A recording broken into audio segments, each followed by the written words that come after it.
السلام عليكم ورحمة الله وبركاته. إن الحمد لله نحمده ونستعينه ونستغفره ونعوذ بالله من شرور أنفسنا وسيئات أعمالنا. من يهده الله فلا مضل له ومن يضلله فلا هادي له. أشهد أن لا إله إلا الله وحده لا شريك له وأشهد أن محمدا عبده ورسوله. أما بعد، رب اشرح لي صدري ويسر لي أمري واحلل عقدة من لساني يفقه قولي. رب زدني علما رب زدني علما. اللهم إني أسألك علما نافعا ورزقا طيبا وعملا متقبلا. সম্মানিত আজকের ক্লাসে উপস্থিত দিন দরদি, দিন প্রেমী ভাই সকল ও সম্মানিত বোন, সর্বপ্রথম আমরা সেই মহান সত্তার আমরা সকলে কৃতজ্ঞতা প্রকাশ করব, যিনি আমাদের সকলকে এই ইলমি মজলিসে তথা জ্ঞান অর্জনের জন্য এই বৈঠকে উপস্থিত হওয়ার তৌফিক দিয়েছেন। ফলে আমরা সকলে বলি আলহামদুলিল্লাহ। তারপরে আমাদের সকলের প্রাণ প্রিয় নবী করিম মুহাম্মদ মুস্তাফা সাল্লাল্লাহু আলাইহি ওয়াসাল্লাম, ওনার উপর অসংখ্য শান্তির ধারা বর্ষিত হোক, যিনার মাধ্যমে আমরা আল্লাহ তাবারক ওয়া তাআলার প্রদত্ত মনোনীত ধর্মকে বুঝতে পেরেছি। তাই আমরা সকলেই তার উপরে দরুদ পাঠ করি, আল্লাহুম্মা সাল্লি আলাইহি আল্লাহুম্মা বারিক আলাইহি। সম্মানিত উপস্থিতিগণ, আজকে শেখ মুহাম্মদ ইবনে আব্দুল ওয়াহাব রাহিমাহুল্লাহ যে বইটি আমরা পড়ছি, নওয়াকিজুল ইসলাম, সেই বইয়ের আজকে চতুর্থ ক্লাস। এর পূর্বের ক্লাসে আমরা প্রথম যে ইসলাম ভঙ্গকারী, ঈমান ভঙ্গকারী বিষয় ছিল, সেটা আল্লাহর ইবাদতে শিরক করা, সেই বিষয়ে আমরা জেনেছি। সেই কারণেই আরো কিছু কথা রয়েছে যেগুলো আজকে বলার চেষ্টা করব। শিরকের আলোচনায় ছিলাম। এর পূর্বে শিরক বলা হয়েছে যে দুই প্রকার, আশ-শিরকুল আকবার ও আশ-শিরকুল আসগার, অর্থাৎ বড় ও ছোট শিরক। তো বড় শিরক বলতে বোঝানো হয়েছিল যে শিরক দ্বারা মানুষ ইসলাম থেকে বের হয়ে যায়, ইসলাম থেকে বের হয়ে যায়। আর ছোট শিরক, সেটাও শিরক, কিন্তু সেই শিরক দ্বারা ইসলাম থেকে বের হয় না। তো এর মধ্যে, দুটির মধ্যে মৌলিক পার্থক্য যেটা আপনাদেরকে বললাম, আরো কিছু পার্থক্য রয়েছে। সে পার্থক্যগুলো যদি আমরা একটু বুঝতে পারি তাহলে সহজ হয়ে যাবে আরো বোঝা। বড় শিরক এর মাধ্যমে মানুষ ইসলাম থেকে খারিজ হয়ে যায়, ইসলাম থেকে বের হয়ে যায়। কিন্তু ছোট শিরক দ্বারা ইসলাম থেকে বের হয় না, বরং এটা কাবিরা গুনাহ, বড় গুনাহ হয়। আর এটা বড় শিরক করার একটা মাধ্যম হয়, ওসিলা হয়।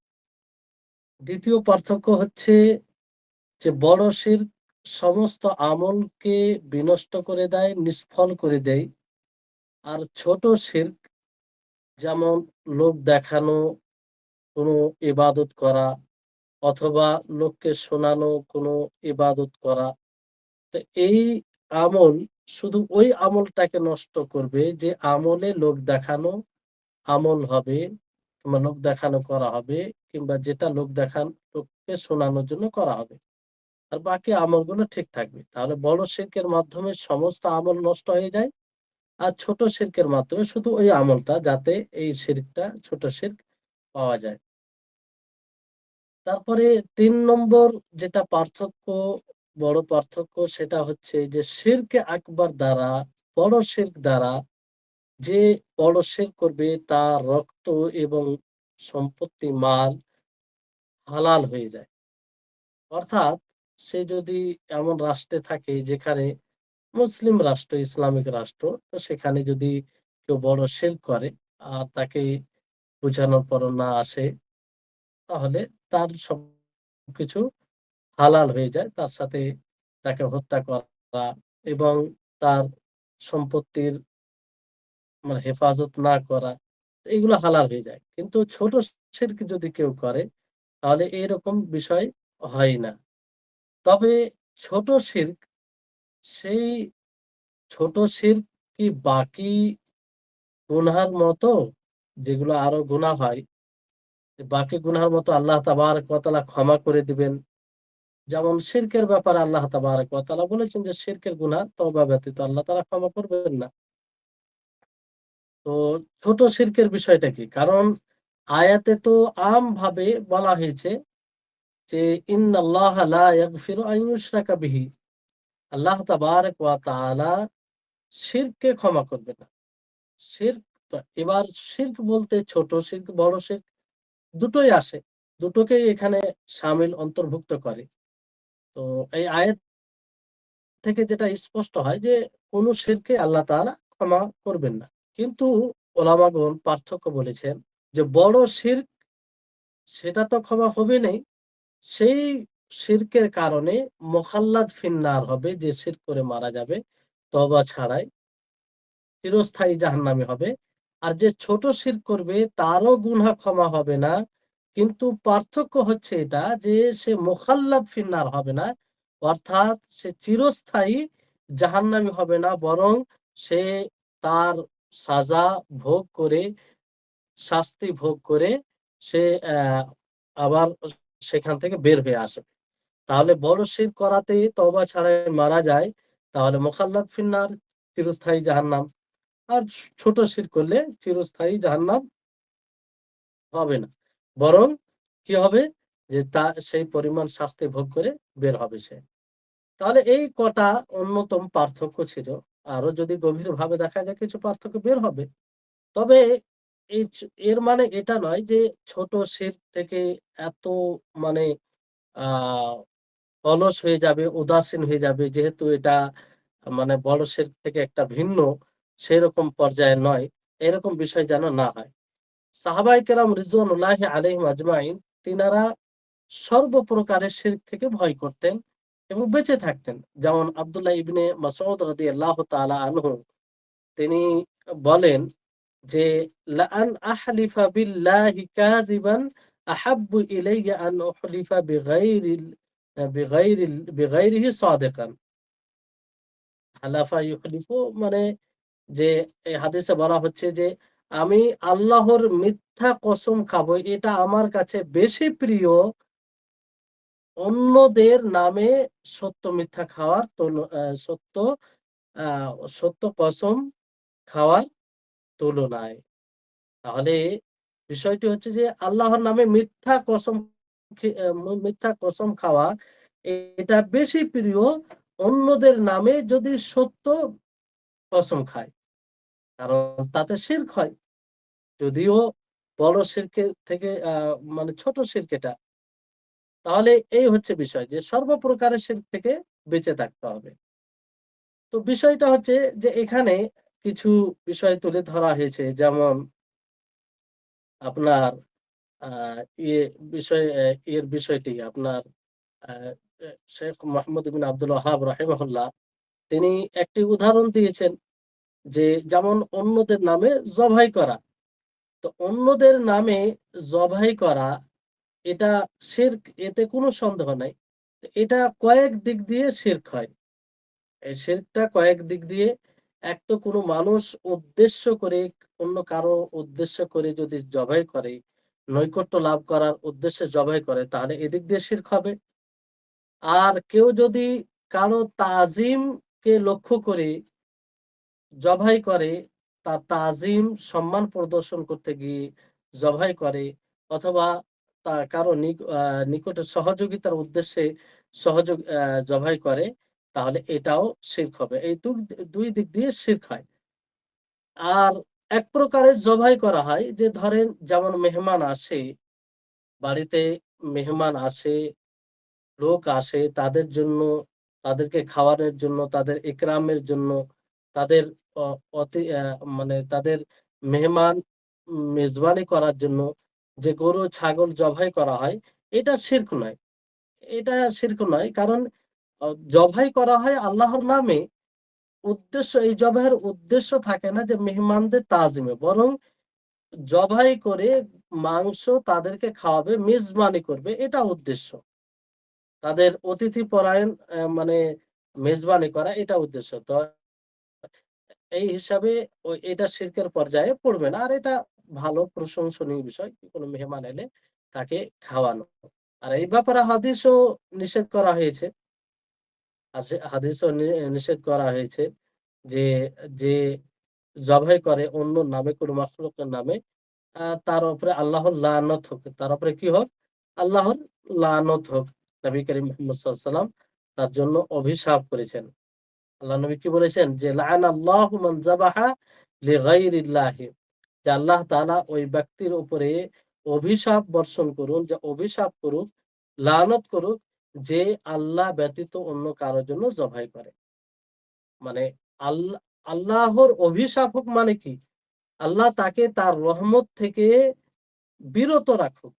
তার উপরে যেন আল্লাহ তাআলা রহমত বর্ষণ না করে, তাকে ক্ষমা না করে, তাকে রহমতের দৃষ্টিতে আল্লাহ তাআলা যেন না দেখে। আর আল্লাহ তাআলা যদি রহমতের দৃষ্টিতে না দেখে, তাহলে তো সবচেয়ে বড় বিপদ, সবচেয়ে বড় বিপদ। তো এই বিষয়টি খেয়াল রাখতে হবে। তো এটা ২ দিক দিয়ে শিরক হয়ে যায়। এবার এখানে বিষয় হচ্ছে যে এই শিরকের বিষয়ে যারা কবুর কবরের ইবাদত করে, আউলিয়াদের ইবাদত করে, সৎ মানুষদের ইবাদত করে, বর্তমান সময়ে যেমন দেখুন এবং আগেও ইবাদত হয়েছে। তো তাদের নিকটে কিছু সংশয় আছে, অভিযোগ আছে। যে অভিযোগ তারা করে ফেলে এবং সেই অভিযোগকে কেন্দ্র করে তারা এটা করে আর এটাকে ভুল মনে করে না। সেই অভিযোগের মধ্যে একটি অভিযোগ যে শিরক বলতে শুধু মূর্তির ইবাদতকে বোঝায়। শিরক বলতে শুধু মূর্তির ইবাদতকে বুঝায়। আর যারা মূর্তি ছাড়া আউলিয়াদের, সলেহিনদের ইবাদত করে, এটা শিরক নয়। কারণ এটা তারা বলতে চায় যে এটা ওসিলা একটা। এটা ওসিলা। কারণ আল্লাহ তাবারাক ওয়া তাআলা বলেন, "ওয়াবতাগু ইলাইহিল ওয়াসিলা।" সূরা মাইদার ৩৫ নম্বর আয়াত, যে তোমরা সন্ধান করো তার নিকটে ওসিলা। তো এই আয়াতের এবার এর উত্তর অনেকভাবে দেওয়া যায়। এইটা তাদের ধারণা একদম ভুল। যে আল্লাহর নবী মুহাম্মদ সাল্লাল্লাহু আলাইহি ওয়াসাল্লাম যাদের সাথে কেতাল করেছেন, যাদের সাথে যুদ্ধ করেছেন, তাদের মধ্যে অনেকেই মূর্তির ইবাদত করত, অনেকেই বৃক্ষের ইবাদত করত, অনেকেই পাথরের ইবাদত করত, আবার অনেকেই মালায়েকার ইবাদত করত, ফারিস্তাগণের ইবাদত করত, আবার অনেকে আউলিয়া ও সালিহিনদের ইবাদত করত। যেমন আল্লাহ তাবারাক ওয়া তাআলা বলেন, ওয়া ইয়াবুদুনা মিন দুনিল্লাহি মা লা ইয়াদুররুহুম ওয়া লা ইয়ানফাউহুম ওয়া ইয়াকুলুনা হাউলাই শুফাআউনা, যে তারা আল্লাহ ব্যতীত অন্য কারো ইবাদত করত, যে যে না তাদের উপকার করতে পারে, না অপকার করতে পারে। আর তারা বলতো যে এরা তো আমাদের সুপারিশ, এরা সুপারিশ করবে। তো এই আয়াত থেকে কি বোঝা যায়? যে সেই সময় মুশরিকরা আউলিয়াদের, সলেহিনদের তাদেরও ইবাদত করত মূর্তি ছাড়া। অনুরূপভাবে নাসারা যারা, তারা কার ইবাদত করে? মাসিহ, মাসিহ তাদের ইবাদত করে। তারা তো মূর্তির ইবাদত করে না। তারা মূর্তি ইবাদত করে না, তারা মাসিহ ঈসা আলাইহিস সালামের, যিশুকে যিশুর তারা ইবাদত করে। তো তাদেরকে কি মুশরিক বলা হবে না? তারা কি মুশরিক নয়? সকলেই বলবে যে তারাও মুশরিক। তাহলে তাদের যে এই কথা যে শুধু মূর্তির ইবাদত করলে শিরক হবে, আর মূর্তি ছাড়া অন্য কারো ইবাদত করলে শিরক হবে না। এখানেই মানে অনেক মানুষ বুঝতে ব্যর্থ। এজন্য দেখবেন যখনই শিরকের আলোচনা করা হয়, শিরকের কথা বলা হয়, সকলেই সম্মতি প্রদান করে, যে বলে হ্যাঁ শিরক শরীয়তে মানে হারাম। কিন্তু এই শিরকের ব্যাখ্যা, যখন প্রকৃত ব্যাখ্যা তুলে ধরা হয় যে শিরক আল্লাহ ব্যতীত অন্য কাউকে শরীক করাই হচ্ছে শিরক। সেটা মূর্তির পূজা হোক, পাথরের পূজা হোক, বৃক্ষের পূজা হোক, সলিহদের পূজা হোক, মালায়েকার পূজা হোক, যারই পূজা হোক না কেন, যারই ইবাদত হোক না কেন, সেটাই শিরক।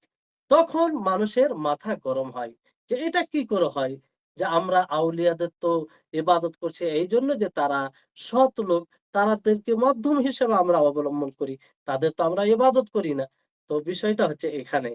তো শিরক বলতে যারই নিকটে নিজেকে নত করা হবে, যারই ইবাদত করা হবে, যারই জন্য এমন কোনো কিছু করা হবে যেটি ইবাদত, যেটি শুধুমাত্র আল্লাহর জন্য করা দরকার, সেটি যদি অন্য কারোর জন্য করা হয়, সেটি শিরক হবে। আর সেটা যে করবে সেই মুশরিক হবে, যদি এটা করে থাকে। তাহলে এই হচ্ছে বিষয়। কোনো পার্থক্য নেই। যারই ইবাদত করবে সেটাই শিরক হবে। বৃক্ষের, মূর্তির, ফারিস্তার, তারপরে শয়তানের, যার ইবাদত করবে।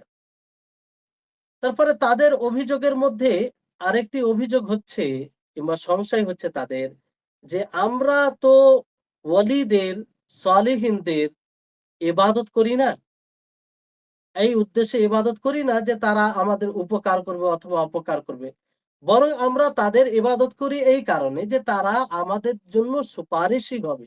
সুপারিশ করবে, শাফাত করবে আল্লাহর নিকটে। আর আমরা তাদের নৈকট্য লাভ করি তাদের নামে জবাই করে, তাদের নামে মানত করে, তাদের নিকটে সহযোগিতা চেয়ে, যাতে তারা আমাদের জন্য আল্লাহর নিকটে সুপারিশ করে। তো আর মুশরিকিনরা, আগে যারা মুশরিক, তারা এই আকীদায়, এই ধারণায় ইবাদত করত আউলিয়াদের, যে তাদের আউলিয়া, তাদের সালেহীন সৎ লোক কি করবে? তাদের উপকার করবে ও অপকার করবে। আল্লাহ ব্যতীত উপকার ও অপকার করবে। আর আমরা এই আকীদা রাখি না। আজকে যে বর্তমান সময়ে যারা শিরক করে আউলিয়াদের, তারা বলে আমরা তো এই আকীদা রাখি না। আমরা এই আকীদাই করি যে এরা কিছু করতে পারে না, বরং আল্লাহর কাছে সুপারিশ করবে। তো এই এই এটা একটা সংশয়। তো এর উত্তর হচ্ছে যে আল্লাহ তাবারাক ওয়া তাআলা পূর্বের মুশরিকিনদের ব্যাপারে, নবী সাল্লাল্লাহু আলাইহি সাল্লামের জামানায় যেসব মুশরিকিন ছিল, তাদের ব্যাপারে বলেন যে ওয়ায়াবুদুনা মিন দুনিল্লাহি মা লা ইয়াদুররুহুম ওয়া লা ইয়ানফাউহুম ওয়া ইয়াকুলুনা হাউলাই শুফাআউনা।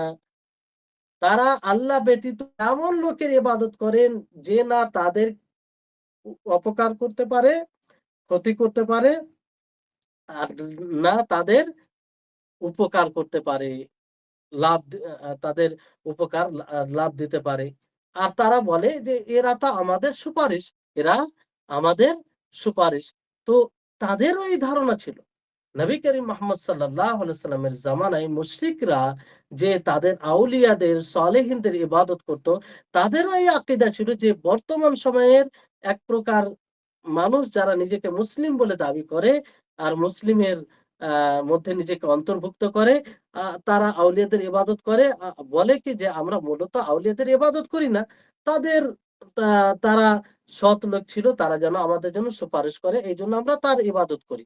তাহলে নবী সাল্লাল্লাহু আলাইহি সাল্লামের জামানার মুশরিক আর আজকের মুশরিক, কোথায় পার্থক্য হলো? কোনো পার্থক্য হলো না। তারা যে উদ্দেশ্যে ইবাদত করত, আজকেও আমাদের মধ্যে যারা মুসলিম নিজেকে বলে আর এই ধরনের ইবাদত করে থাকে, তাদেরও এই আকীদা, তাদেরও এই ধারণা।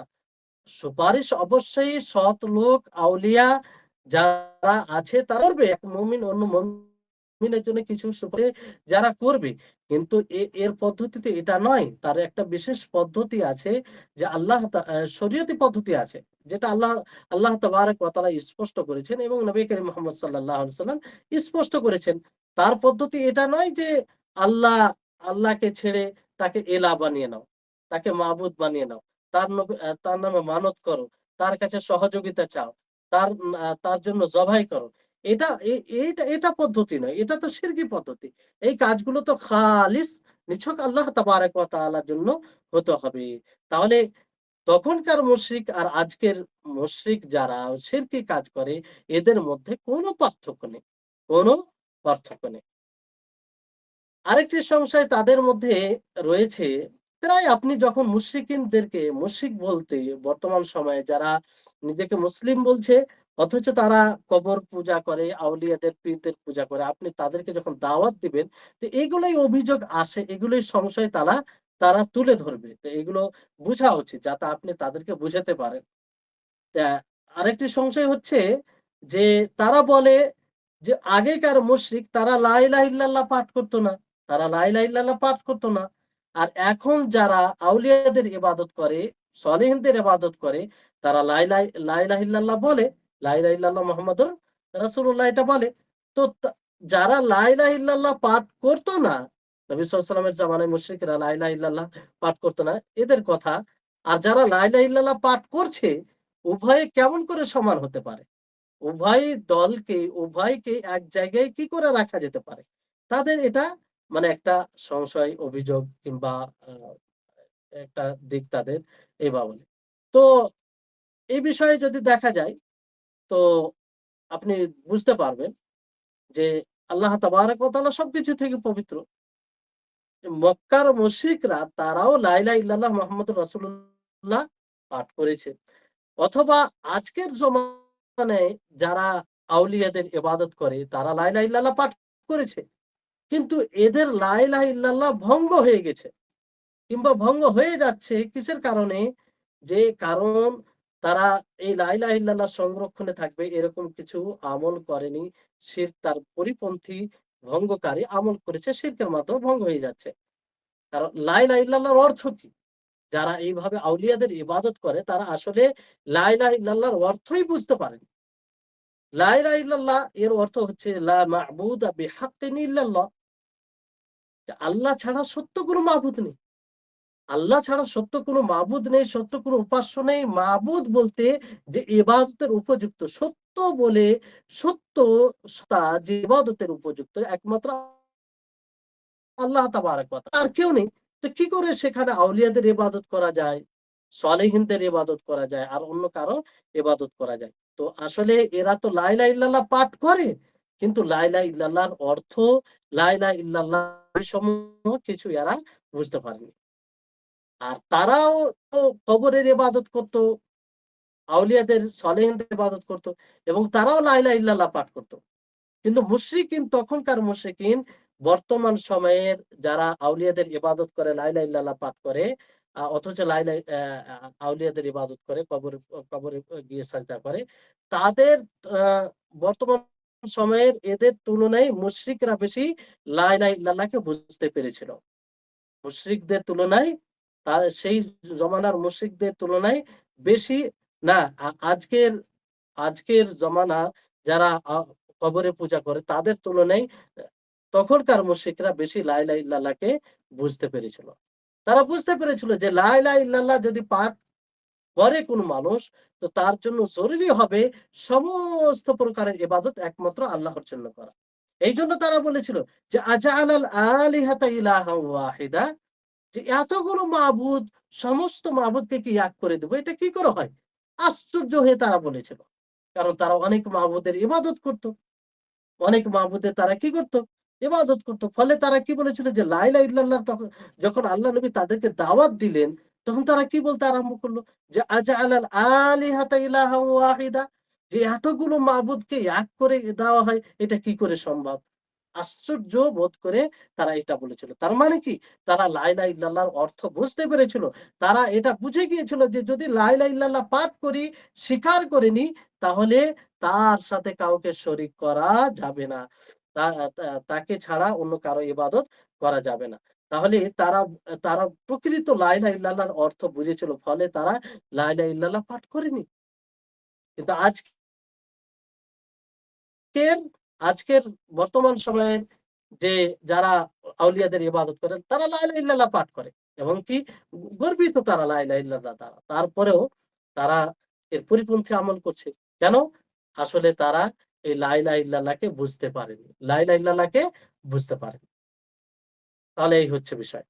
তারপরে তাদের আরেকটি বিষয়, তারা আরেকটা কথা বলে থাকে যে, তখনকার মুশরিক, পূর্বের মুশরিকরা তারা বৃক্ষের পূজা করে, ইবাদত করে, পাথরের ইবাদত করে। অনেক রকম জড় বস্তু আছে, তাদের ইবাদত করে। আর আমরা কি করি? এদের কথা হলো যে আমরা শুধু তাদেরকে ডাকি। তাদেরকে আমরা ওসিলা হিসাবে গ্রহণ করি। যে কেননা তাদের একটা আল্লাহর নিকটে মর্যাদা আছে।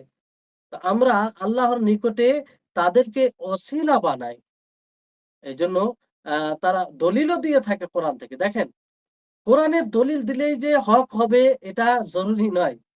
দলিল উপস্থাপন, সেই দলিল থেকে কি বুঝেছে, সেই দলিলকে সেই মতো বুঝেছে কি বুঝেনি, যেই মতো আমাদের সালাফে সালেহিন বুঝেছেন, সাহাবায়ে কেরাম বুঝেছেন, এটা দেখার বিষয় আছে। তো তারাও দলিল দেয় যে আল্লাহ তাবারাক ওয়া তাআলা বলেন, ইয়া আইয়ুহাল্লাযীনা আমানুত্তাকুল্লাহা ওয়াবতাগু ইলাইহিল ওয়াসিলা, যে হে মুমিনগণ, আল্লাহকে ভয় করো এবং তার নিকটে আ কি ওসিলা সন্ধান করো। এবার এই ওসিলা বলতে কাকে বুঝায়? কি ওসিলা? তো এই ওসিলার অপব্যাখ্যা করেছে। তো এই ওসিলা, যে ওসিলার ব্যাখ্যা হিসাবে তারা বাস্তবায়ন করেছে, সেটা একদম ভুল। এখানে ওসিলা বলতে আল্লাহ তাবারাক ওয়া তাআলার কিতাবে যেটা বলা হয়েছে যে ইতাআত, আল্লাহ এবং তার রাসূলের ইতাআত, আল্লাহ এবং তার আল্লাহর ইবাদত, এটাই হচ্ছে ওসিলা। যে এটা এমন এক পদ্ধতি, যে পদ্ধতিতে কি হয়, আল্লাহ তাবারাক ওয়া তাআলার ইতাআত করে, আল্লাহ তাবারাক ওয়া তাআলার আদেশসমূহকে এবং নিষেধাজ্ঞাকে পালন করে, নিষেধাজ্ঞা থেকে দূর থেকে এবং আদেশসমূহকে পালন করে আ এই পদ্ধতি ওসিলা সন্ধান করা হয়। ওসিলা মানে এটা নয় যে আল্লাহ এবং বান্দার মাঝে কাউকে মাধ্যম বানিয়ে নাও। কাউকে মাধ্যম বানিয়ে নাও। কারণ এই ব্যাখ্যা কোরআন হাদিসে কোথাও পাওয়া যায় না এবং কোন আহলে ইলম, কোন বিদ্বান, গ্রহণযোগ্য কোন আলেম এরকম ব্যাখ্যা দেয়নি। আল্লাহ তাবারাক ওয়া তাআলা যে বলেন, ইয়া আইয়ুহাল্লাযীনা আমানুত্তাকুল্লাহ ওয়াবতাগু ইলাইহিল ওয়াসিলা, যে হে মুমিনগণ, তোমরা আল্লাহকে ভয় করো এবং ওসিলা সন্ধান করো। তাহলে আল্লাহর নিকটে নৈকট্য লাভ করতে হবে তার ইতাআতের মাধ্যমে। তাহলে এই হচ্ছে ওসিলার আ সঠিক ব্যাখ্যা, তাফসীর। যেই তাফসীর পূর্বের সমস্ত গ্রহণযোগ্য মুফাসসিরিনগণ করেছেন। আর এই ব্যাখ্যা করা যে আল্লাহ এবং বান্দার মাঝে কাউকে মাধ্যম বানানো, এটা তাফসীর বাতিল এবং নব তাফসীর, যার কোনো গ্রহণযোগ্যতা নেই। আর এরকম তাফসীর কোনো কিতাবে পাওয়া যায় না। তো এই হচ্ছে বিষয়। তো এইগুলো যতগুলো অভিযোগ তাদের বলা হলো, কিছু আরো কিছু বের হবে। তো এগুলো কোনো দাম নেই, মূল্য নাই। আমাকে আপনাকে স্থিরভাবে তাদের কথা শুনে বুঝতে হবে এবং সেই মতো তাদেরকে বুঝাতে হবে। তাদেরকে ঠিক তাদের যে সংশয় রয়েছে, সেই সংশয়টা দূর করতে হবে। অনেকে আছে যে এইসব সংশয়ের কারণে তারা এই পথে থাকে। যদি তারা বুঝতে পারে, তাহলে অবশ্যই অনেক যারা হেদায়েতের সন্ধানে থাকে তারা ফিরে আসবে। আর ফিরে আসছেও আলহামদুলিল্লাহ অনেক। তাই হচ্ছে বিষয়। এবার বিষয়টি হচ্ছে যে যারা ধরেন এই পাথর কবরের পূজা করে কিন্তু তারা অজ্ঞ। তো অজ্ঞ কি তাদের অযুর হবে? আ না, উযুর হবে না। কারণ এখন তো ধরেন অনেকেই অজ্ঞ রয়েছে, যারা কোরআন পড়তে জানে না। জাহেল রয়েছে, কোরআন পড়তে জানে না। আর অনেকেই রয়েছে যে কোরআন পড়তে জানে কিন্তু কোরআন বুঝে না। তো তাদের জন্য এটা উযুর হবে কি হবে না? কারণ এই ক্ষেত্রে তারা ওসিলা বানিয়ে থাকে। তো বিষয়টি হচ্ছে যে কোরআন আরবি ভাষায়, যারা আরবি ভাষা বুঝে তাদের জন্য তো হুজ্জত, যে কোরআনে সুস্পষ্টভাবে নিষেধ করা হয়েছে। আ আর এইজন্যই কোরআন নাযিল করা হয়েছে। আল্লাহ তাআলা বলেন, ওয়া উহিয়া ইলাইয়া হাযাল কুরআন লিউনযিরাকুম বিহি ওয়া মান বালাগ, যে এটা ওহী করা হয়েছে। নবীকে বলতে হয় যে এই কোরআন ওহী করা হয়েছে যে যাতে আমি তোমাদেরকে সতর্ক করি। তো যার নিকটে কোরআন পৌঁছাবে, কোরআন বুঝে, তার জন্য এটা হুজ্জত। কিন্তু যারা ধরেন আরবি বুঝে না, কোরআন পড়তে জানে কিন্তু আরবি বুঝে না, তো তাদের সামনে যদি তর্জমা উপস্থাপন করা হয় কিংবা এখন বিভিন্ন ভাষায়, সব গ্রহণযোগ্য জীবিত ভাষায় এই কোরআনের ব্যাখ্যা বিশ্লেষণ করা হয়েছে। তো সেটা থাকার পরেও যদি এগুলো করে, তাহলে এটা তো তার উপর হুজ্জত কায়েম হবে। কারণ আ এগুলো তো আ সব এভেইলেবল পাওয়া যাচ্ছে। তো বিষয়টা হচ্ছে এটা যে আ আল্লাহ তাবারাক ওয়া তাআলা সৃষ্টি করেছেন ইবাদতের জন্য। অবশ্যই ভাবতে হবে যে আমি কি কর্ম করছি আর এতে আল্লাহ তাবারাক ওয়া তাআলা সন্তুষ্ট হবে কি হবে না। আর এখন অনেক মাধ্যম চলে এসেছে। এখন তো সোশ্যাল মিডিয়া, প্রিন্টিং বইসমূহ, আর অনেক কিছু আছে যেগুলো পড়তে পারে। কিন্তু একদম চুপচাপ বসে থেকেই বলবে যে আমি জানি না, তা চলবে না। তাহলে এই জন্য আমাদের উচিত হবে, সকলের উচিত হবে যে আমরা আগে মানুষকে তৌহিদের শিক্ষা দিই। শিরক থেকে মানুষকে সতর্ক করি। এই এই বিষয় দ্বারা আমাদের দাওয়াতের কাজ আরম্ভ হবে। এই বিষয়ের প্রতি বেশি পরিশ্রম করতে হবে আমাদেরকে। এজন্য দেখবেন যে বহু বছর থেকে একটা গ্রামে মুসলিম, মুসলিম পরিবার সবাই মুসলিম। কিন্তু সেখানে শিরক পাওয়া যায়। সেখানে তাওহীদ বলতে বুঝে না, শিরক বলতে বুঝে না। শিরক যেগুলো শিরক পর্যন্ত পৌঁছানোর যেগুলো উপায় আছে সবগুলো সেখানে পালন করা হয়। সেগুলো থেকে সতর্ক করা হয় না। ফলে একটা সময় আসে যে তারা শিরক করে ফেলে। আজকে দেখবেন যে বর্তমান সময়ে আমাদের মাঝে এক বড় সংখ্যা রয়েছে যারা নিজেকে মুসলিম বলে অথচ প্রকাশ্যভাবে শিরক করে। কেন? এই কারণে যে তাদেরকে ১ম তাওহীদের শিক্ষা দেওয়া হয়নি, শিরক থেকে সতর্ক করা হয়নি। যার উপরে পরিশ্রম করা দরকার আমাদেরকে তার উপরে আমরা পরিশ্রম করি না কিংবা সেই দিকে সজাগ নয়। তো এইজন্য চেষ্টা করতে হবে আমাদেরকে যে এর উপরে পরিশ্রম করা। হালকা ও বুঝে নিলে যে আমি বুঝে গেছি আর পড়া দরকার নেই, না। সব রকম ভাবে এই বিষয়টা জানতে হবে, মানুষকে শিক্ষা দিতে হবে। একজন মানুষ ধরেন যে সে ব্যভিচার করে না, মদ্যপান করে না, সুদ খায় না, সমস্ত প্রকারের হারাম থেকে বিরত আছে। কিন্তু সে শিরক করে। শিরক না বুঝার কারণে শিরক করে। তো বলুন তার এই সমস্ত জিনিস থেকে বিরত থাকা কোন উপকার আসবে? কোন উপকারে আসবে না। সব ব্যর্থ হবে। আর এই শিরক অবস্থায় মারা গেলে সে মুখাল্লাদ ফিন্নার হবে। চিরস্থায়ী জাহান্নাম হবে। তাহলে বিষয়টি কত জটিল বিষয়। এজন্য দেখেন নবী করিম মুহাম্মদ সাল্লাল্লাহু আলাইহি সাল্লামের আগমন যখন ঘটে, সেই সময় কোন প্রকারে গুনাহ ছিল না বলেন? বর্বরতার শেষ ছিল না। মানবতা বলতে মানুষের মধ্যে কিছুই ছিল না। এক অপরকে খুন করা, এক অপরকে আ মানে আ আ অসম্মান করা, সম্মানহানি করা এগুলো তাদের কোনো ব্যাপারই ছিল না। সেই মুহূর্তে আল্লাহর নবী এগুলোর আগে শিক্ষা দিতে পারতেন। তা না করে নবী সাল্লাল্লাহু আলাইহি সাল্লাম ১ম এ আল্লাহর একাত্মবাদ, আল্লাহর তাওহীদের শিক্ষা দিলেন। তারপর শিরক থেকে মানুষকে সতর্ক করলেন। কুলু লা ইলাহা ইল্লাল্লাহ তুফলিহুন। যে তোমরা লা ইলাহা ইল্লাল্লাহ পাঠ করো, সফল হয়ে যাবে। অর্থাৎ আল্লাহ ছাড়া সত্য কোনো মাবুদ নেই। তারই ইবাদত করো, তার নিকটেই মাথা নত করো। তাকেই ইবাদতের উপযুক্ত মনে করো, তাহলে তোমরা সফল হবে। এই কালিমার ভিত্তিতে আল্লাহ নবী দাওয়াত শুরু করলেন। আর এটারই বিস্তারিত ব্যাখ্যা বিশ্লেষণ প্রায় আল্লাহ নবী ১৩ বছর করতে থাকলেন। তারপর সারা জীবন আল্লাহ নবী করেছেন। কিন্তু ১৩ বছর বেশি এটাকে জোর দিয়েছেন মক্কী জীবনে। তাহলে বিষয়টি কত অ গুরুত্বপূর্ণ বিষয় যে আল্লাহর নবী এটার উপরে কত জোর দিয়েছেন। তো এজন্য আমাদের সকলের জরুরি হওয়া উচিত হবে। আজকে আমাদের জন্য যারা আ সচেতন আমরা আমাদের মধ্যে কিংবা বিষয়গুলো আমরা বুঝতে পারছি, উপলব্ধি করছি, তাদের জন্য জরুরি হবে যে আম্বিয়া কেরাম আলাইহিস সালাম যেভাবে দাওয়াতের কাজ করেছেন, যে পদ্ধতি অবলম্বন করেছেন, আমরা সেই পদ্ধতি অবলম্বন করি। বড় দুঃখের সাথে বলতে হয় যে আজকে বর্তমান সময়ে কিছু আপনি দাওয়াতি সংগঠন দেখতে পাবেন। আর তারা মানুষকে প্রলোভন দেয় জনসেবার মাধ্যমে। আর তৌহিদের দাওয়াতকে উপেক্ষা করে তৌহিদের কথা বললে যে মনে হয় আ আ এটা থেকে তাদের অ্যালার্জি আছে। শুনলে তাদের মাথা গরম হয়ে যায়। শিরক থেকে মানুষকে সতর্ক করলে এই এইগুলো শুনলে তাদের মাথা গরম হয়ে যায়। কোথায় শয়তান কিভাবে তাদেরকে পথভ্রষ্ট করেছে দেখেন। কিভাবে তাদেরকে সৎ মানে সিরাতে মুস্তাকিম থেকে বের করে দিয়েছে। শয়তান তো জানে যে এরা দাওয়াতি কাজ করছে। পুরোপুরিভাবে দাওয়াতি কাজ থেকে বের করা মুশকিল। কারণ তারা বুঝে যাবে এতে। তো সেখানে কি করলো শয়তান? এই তাওহীদকে তাদের জীবন থেকে সরিয়ে দিল। যে তোমরা জনসেবা করো। এই জনসেবার মাধ্যমে মানুষ কি মুগ্ধ হবে। মানুষ তোমাদের প্রশংসা করবে। মানুষ তোমাদের ডাকে সাড়া দিবে। আর তাওহীদের কথা বললে কেউ তোমাদের ডাকে সাড়া দেবে না। কেউ তোমাদের কথায় গুরুত্ব দিবে না। বরং এতে কি হবে? আরো বিভাজন সৃষ্টি হবে। কি চমৎকার কৌশল, কুকৌশল আরকি শয়তানের পক্ষ থেকে। আর এটাই অনেক লোক আছে যে এটা এই নীতির উপরে রয়েছে। যে জনসেবাটাকেই প্রাধান্য দিচ্ছে। জি, একটা কথা মনে রাখবেন,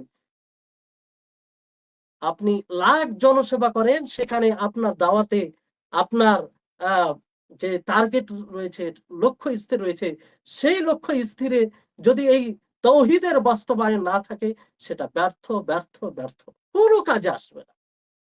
তো এই জিনিসটা ভেবে নিতে হবে। এইজন্য যত মানুষ এখন দাওয়াতের কাজ করে, যত মানুষ দাবি করে যে আমি দাওয়াতের কাজ করি, আমরা মানুষকে কোরআন ও হাদিসের দিকে আহ্বান করি, তার দাওয়াতকে দেখতে হবে যে সে তাওহীদকে গুরুত্ব দেয় কি দেয় না।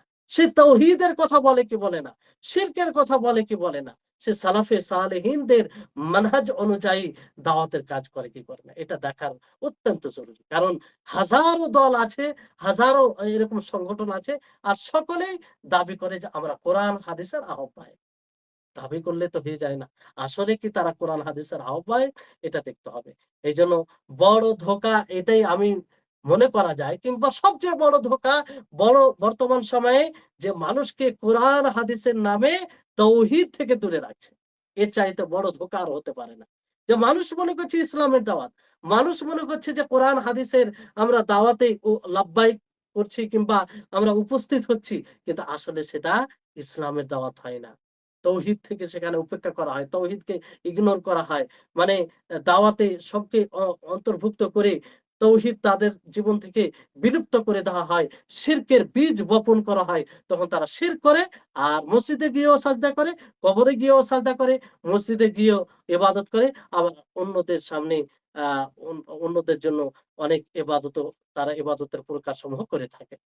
তো এই দাওয়াতে উপস্থিত হয়ে এই দাওয়াতে সাড়া দিয়ে কোনো লাভ নাই। এইজন্য সতর্ক থাকবেন, মানুষকে সতর্ক করবেন। হ্যাঁ? আমাদের জন্য জরুরি যে মানুষ যে সবচেয়ে বড় ধোঁকার, প্রতারণার শিকার হচ্ছে, এটা থেকে আমরা নিজে সতর্ক থাকবো এবং মানুষকে সতর্ক করব। এটা আমাদের নৈতিক কর্তব্য। তাহলে যেকোনো বিষয়ে যারা আমাদের উপরে তাওহীদের উপরে প্রতিষ্ঠিত হয় আর সেটাকে প্রাধান্য দেওয়া হয়। আল্লাহ তাবারাক ওয়া তাআলা যেমন ঈসা এক আয়াতে বলেন, সূরা তবার ১০৯ নম্বর আয়াত দেখবেন যে সেখানে বলা হয়েছে, আফামান আসসাসা বুনিয়ানাহু আলা তাকওয়া মিনাল্লাহি ওয়া রিদওয়ানিন খায়রুন আম্মান আসসাসা বুনিয়ানাহু আলা শাফা জুরফিন হারিন ফানহারা বিহি ফি নারি জাহান্নামা ওয়াল্লাহু লা ইয়াহদিল কওমাজ জালিমিন। যে যারা নিজের ফাউন্ডেশন আল্লাহর তাকওয়ার উপরে স্থাপন করে, আল্লাহর সন্তুষ্টির উপরে, এরা উত্তম না যারা হালাক বরবাদের উপরে করে তারা উত্তম। তো সম্মানিত উপস্থিতিগণ, আল্লাহর তাকওয়া, আল্লাহর সন্তুষ্টি কিসের? তাওহীদ ছাড়া হবে? আল্লাহর একাত্মবাদ ছাড়া হবে? অসম্ভব, হতেই পারে না। তাহলে এই হচ্ছে বিষয়। তো আ আরো এ এই বিষয়ে আমরা যত আ পারবো জানবো, জানার চেষ্টা করব এবং গভীরতা বা সিরাত অর্জন করার চেষ্টা করব। তাহলে ইসলাম ভঙ্গকারী নওয়াকিজুল ইসলাম, নওয়াকিজুল ঈমান যেটাই বলেন, তার ১ম কারণ একটা আমরা মোটামুটি ভাবে পড়লাম। তারপরে কিছু আ আমরা একটু এগিয়ে নিয়ে যাই। আ এক এই ক্লাসে তো পূর্ণ হবে না। কিছু কথা বলি। তারপরে ইনশাআল্লাহ ফের আগামী ক্লাসে ২য় যেটা আ নাকিজে ইসলাম, নাকিজে ঈমান, অর্থাৎ ইসলাম ও ঈমান ভঙ্গকারী বিষয়, সেটা নিয়ে আলোচনা করব। আজকে আমরা পড়ি। শেখুল ইসলাম মুহাম্মদ ইবনে আব্দুল ওয়াহাব রাহিমাহুল্লাহ তিনি বলেন, قال رحمه الله: ومن جعل بينه وبين الله وسائط يدعوهم ويسألهم الشفاعة ويتوكل عليهم كفرا إجماعا। কুফরুন ইজমাআন। হ্যাঁ। তো আ ইমাম মুহাম্মদ ইবনে আব্দুল ওয়াহাব রাহিমাহুল্লাহ তিনি বলছেন যে, যে ব্যক্তি বান্দা এবং আল্লাহর মাঝে কি বানাবে?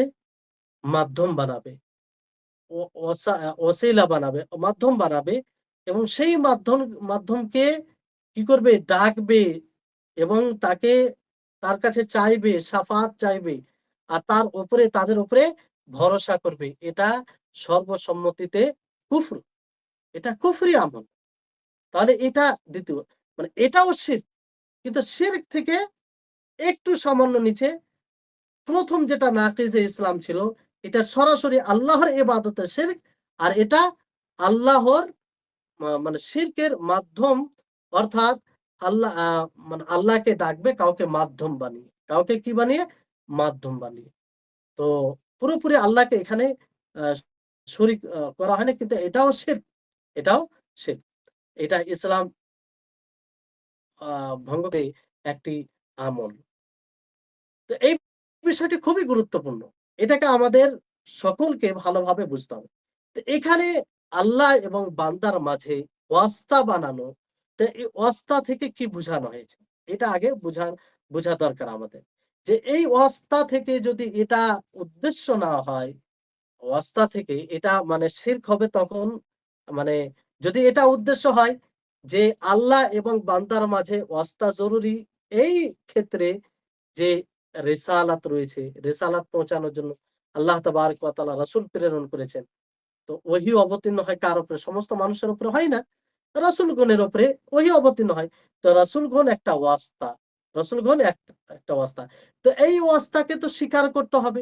এই ওয়াস্তাকে মানতে হবে, এর উপরে ঈমান নিয়ে আসতে হবে। আর এটার অস্বীকার করলে কুফর হয়ে যাবে। তো এই ওয়াস্তা কোনো সমস্যা নেই। এই ওয়াস্তাকে তো মানতে হবে। কারণ আ এই আল্লাহ এবং আ আল্লাহর যে প্রদত্ত শরীয়ত রয়েছে, সেই শরীয়তকে আমরা কিভাবে পেয়েছি? ফারিস্তা, রাসূলগণের মাধ্যমে আমরা পেয়েছি। তো সেটা একটা শরীয়ত। তো এটাকে সর্বসম্মতিতে মানতে হবে। এর অস্বীকার করলে কুফর হবে। এটা অস্বীকার করলে কুফর হবে। আর যেটা ওয়াস্তা সাব্যস্ত করলে কুফর হবে, যেটা ওয়াস্তা সাব্যস্ত করলে কুফর হবে, সেটা কি? যে আল্লাহ এবং বান্দার মাঝে কাউকে এই হিসাবে মাধ্যম বানানো যে সেই মাধ্যমের কাছে দোয়া করা হবে, সেই মাধ্যম তার কাছে সুপারিশ শাফাত চাওয়ানো হবে এবং তার উপরে ভরসা করবে। তো এই ওয়াস্তা, এই মাধ্যম যে সাব্যস্ত করবে, তার এই সাব্যস্ত কুফরি আমল হবে। কি হবে? কুফরি হবে। যে এটা করবে সে কাফের হবে। তো আল্লাহ এবং বান্দার মাঝে তার ইবাদতে কোনো অস্তা নেই। কোনো অস্তা নেই। বরং আমাদের সকলকে সরাসরি আল্লাহ তাবারক ওয়া তাআলার ইবাদত করতে হবে। কোনো ওয়াস্তা ছাড়াই, কোনো ওয়াস্তা ছাড়াই। আল্লাহ তাবারক ওয়া তাআলার কাছেই শাফাত চাইতে হবে। আল্লাহর উপরেই ভরসা করতে হবে। সরাসরি আল্লাহর উপরেই ভরসা করতে হবে। কোনো ওয়াস্তা দিয়ে আল্লাহর উপরে ভরসা করলে হবে না। আল্লাহ তাআলা যেমন বলেন, উদউনি আস্তাজিব লাকুম। দেখেন কি সুস্পষ্ট আল্লাহ তাবারক ওয়া তাআলার বাণী। এই আয়াতগুলো যারা ওয়াস্তা বানিয়ে ইবাদত করে, এই আয়াতগুলো যদি লক্ষ্য করত, বসিরাত অর্জন করার চেষ্টা করত, তো এই ধরনের শিরক করার জুরআত, সাহস কোন সময় করত না। এরকম দুঃসাহসিকতা করত না। এত বড় অন্যায়, জুলুম, যেটা বড় জুলুম আল্লাহর সাথে শিরক করা, সেটা করত না। আল্লাহ তাবারক ওয়া তাআলা বলছেন, উদউনি আস্তাজিব লাকুম, যে তোমরা আমাকে ডাকো, আমি তোমাদের ডাকে সাড়া দেব। সূরা গাফিরের ৬০ নম্বর আয়াতে। তাহলে এখানে আল্লাহ তাবারক ওয়া তাআলা এই কথা বলেনি যে তোমরা আমাকে ওয়াস্তার মাধ্যমে ডাকো, মাধ্যম অবলম্বন করে ডাকো। আল্লাহ তাবারক ওয়া তাআলা কি বলছেন? উদউনি, যে তোমরা আমাকে ডাকো, আমার কাছে দোয়া করো, আমাকে ডাক দাও, আমি তোমাদের ডাকে সাড়া দিব, আমি তোমাদের দোয়াকে কবুল করব। এত এর চাইতে আর স্পষ্ট বাণী আর কোথায় কি দিবেন আপনি? তাহলে এই হচ্ছে যে এখান থেকে এটা স্পষ্ট বোঝা যাচ্ছে যে যেকোনো ইবাদত, সেই ইবাদতের জন্য কোনো ওয়াস্তার প্রয়োজন নেই। সরাসরি আল্লাহর ইবাদত। আর দোয়া করতে হবে আল্লাহর কাছে সরাসরি। শাফাত চাইতে হবে আল্লাহর কাছে সরাসরি। সহযোগিতা, এমন সহযোগিতা যে সহযোগিতা আল্লাহ ব্যতীত কেউ কোনো মাখলুক করতে পারবে না। মাখলুকের সাধ্যে নাই। সে সহযোগিতা সরাসরি আল্লাহর কাছে চাইতে হবে। যেমন মৃত্যুর কাছে সহযোগিতা চাওয়া। এটা কি? এটা সে তো অক্ষম। তো সে সহযোগিতা করতে পারে না। তাহলে আ মাস সরাসরি আল্লাহর কাছে চাইতে হবে। দোয়ার ব্যাপারে তো স্পষ্ট। এইজন্য দোয়া একমাত্র আল্লাহর কাছে করতে হবে, এই ব্যাপারে অনেক আয়াত রয়েছে। আল্লাহ তাবারাক ওয়া তাআলা বলেন যে মুশরিকরা তারা কিভাবে কিসের জন্য কি আকীদায় অন্যদেরকে ডাক দিত এই কথা বলতে গিয়ে, যে ওয়ায়াবুদুনা মিন দুনিল্লাহি মা লা ইয়াদুররুহুম ওয়ালা ইয়ানফাউহুম ওয়া ইয়াকুলুনা হাউলাই শুফাআউনা ইনদাল্লাহ। যে তারা আল্লাহ ব্যতীত এমন আ জিনিসের লোকের ইবাদত করত যারা তাদের না অপকার করতে পারত, না উপকার করতে পারত। বরং তারা কি বলতো? যে এরাই আমাদের সুপারিশ আল্লাহর নিকটে। দেখেন, তো এরা মাধ্যম বানাতো। এরাও মাধ্যম বানাতো। তো আল্লাহ তাবারাক ওয়া তাআলা তাদের নাফি করেছেন। মানে তাদের এই কাজে সন্তুষ্ট নয়, বরং এটা শিরক।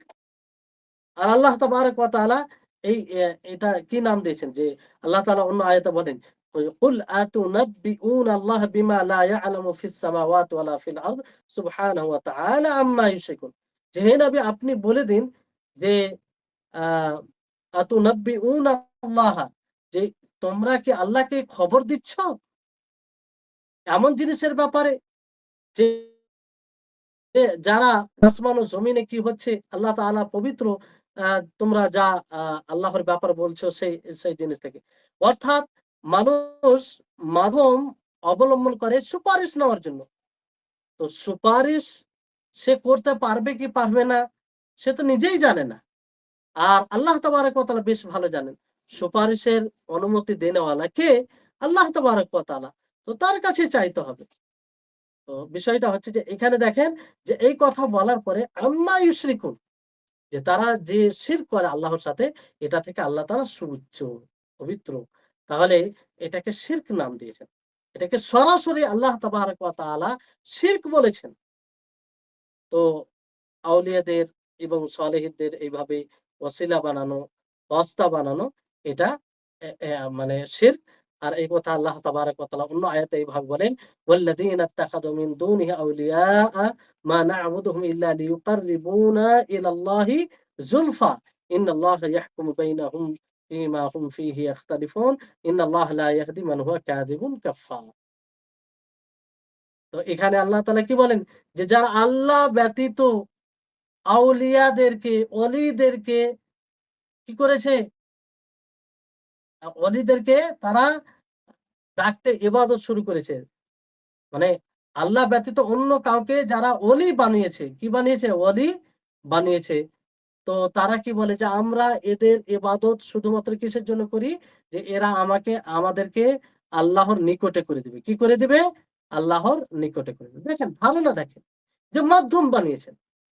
এটারই তো আল্লাহ তাবারাক ওয়া তাআলা নেফি করেছেন, নিন্দা করেছেন। আর বলেছেন যে তারপর আল্লাহ তাআলা কি বলেন, যে ইন্নাল্লাহা লা ইয়াহদি মান হুয়া কাযিবুন কাফার, যে আল্লাহ তাআলা হেদায়েত দেন না যে মিথ্যুক আর কাফের। এটা কুফরি আমল। তাহলে এই হচ্ছে, তো এখানে এই আয়াতে আল্লাহ তাবারাক ওয়া তাআলা এটাকে কুফরি নাম দিয়েছেন। মাধ্যম অবলম্বন করা, যে সেই মাধ্যম, সেই ওয়াস্তা, যে তাদেরকে ডাকবে, তাদের আল্লাহর নিকটে দিবে, এই ধরনের আমল, এই ধরনের চিন্তা চেতনা, এই ধরনের চিন্তা চেতনাকে ভিত্তি করে যারা ইবাদত করে, সেটাকে আল্লাহ তাবারক ওয়া তাআলা কি বলেছেন? কুফরি বলেছেন। মিথ মিথ্যা বলেছেন।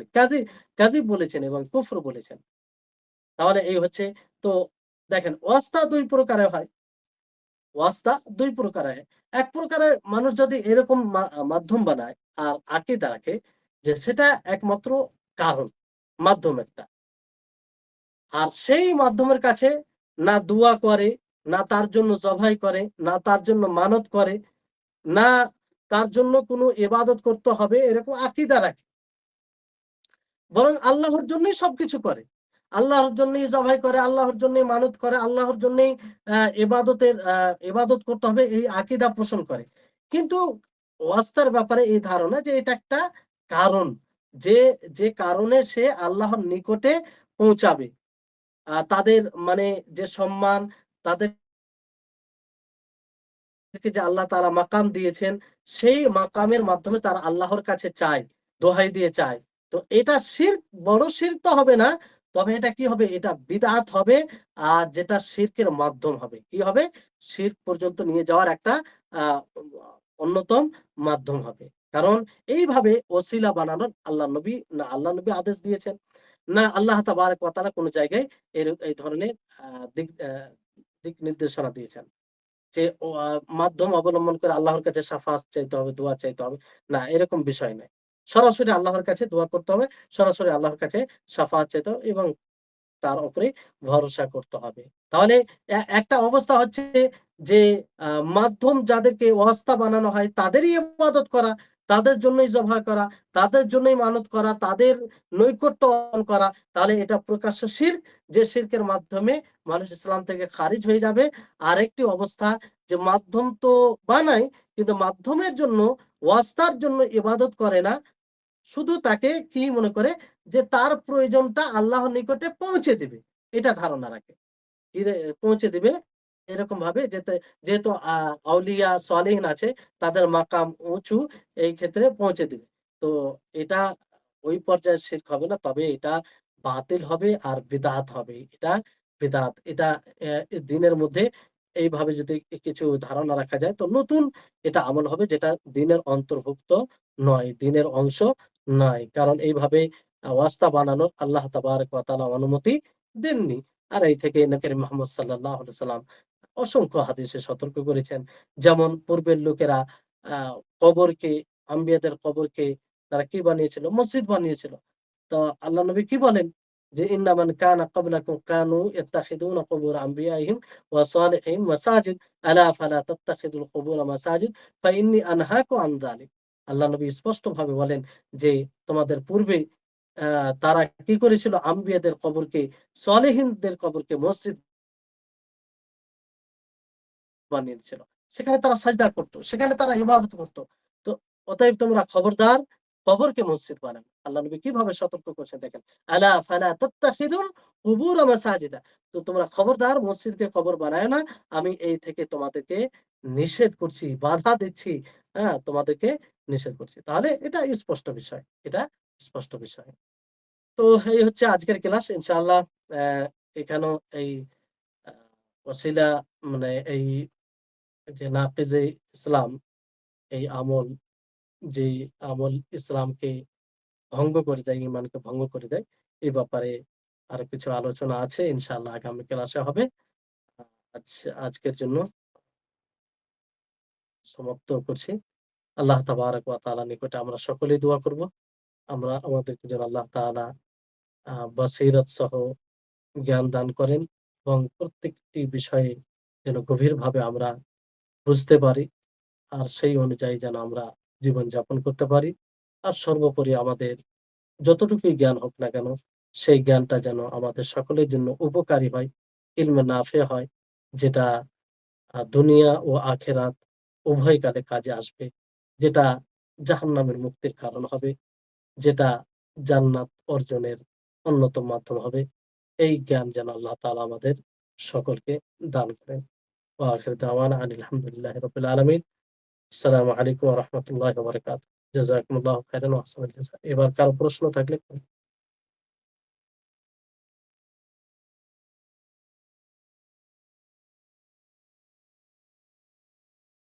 কারো কোনো প্রশ্ন থাকলে প্রশ্ন করতে পারেন।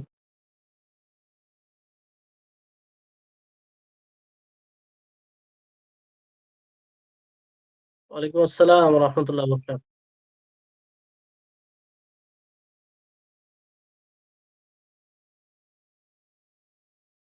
আচ্ছা, আচ্ছা, আচ্ছা। আয়াত নম্বর অবশ্যই ভালো কথা। মানে রেফারেন্স থাকলে সুবিধা হবে। আয়াতে একটা কয়েকটি আয়াত তো উপস্থাপন করা হয়েছে। যেমন ওই অছিলা সম্পর্কে ওয়াস্তা যে বানায়, মুশরিকিনরা কিসের জন্য ওয়াস্তা বানাতো? সেই আয়াতটি হচ্ছে সূরা জুমারের নম্বর আয়াত। ওয়াল্লাযীনা ইত্তাখাযু মিন দুনিহি আউলিয়া মা না'বুদুহুম ইল্লা লিয়ুকাররিবুনা ইলাল্লাহি যুলফা। তারপরে আরো কিছু আয়াত আ যেমন একটি এই মানে ওয়াস্তা বানানো, সুপারিশ, তারা যে সুপারিশ করবে এই নিয়তে, এই ধারণায় তাদের ইবাদত করা, আ এটা শিরকি আমল। এটাকে আল্লাহ তাআলা নিজেই শিরক বলেছেন।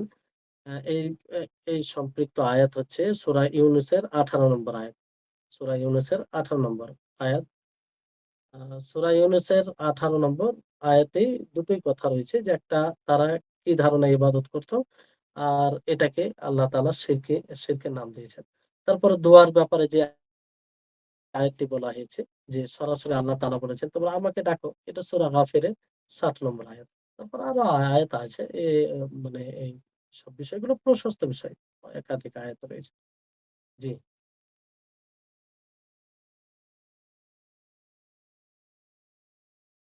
আচ্ছা, আচ্ছা।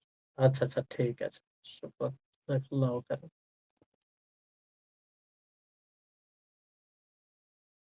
আর কোন প্রশ্ন?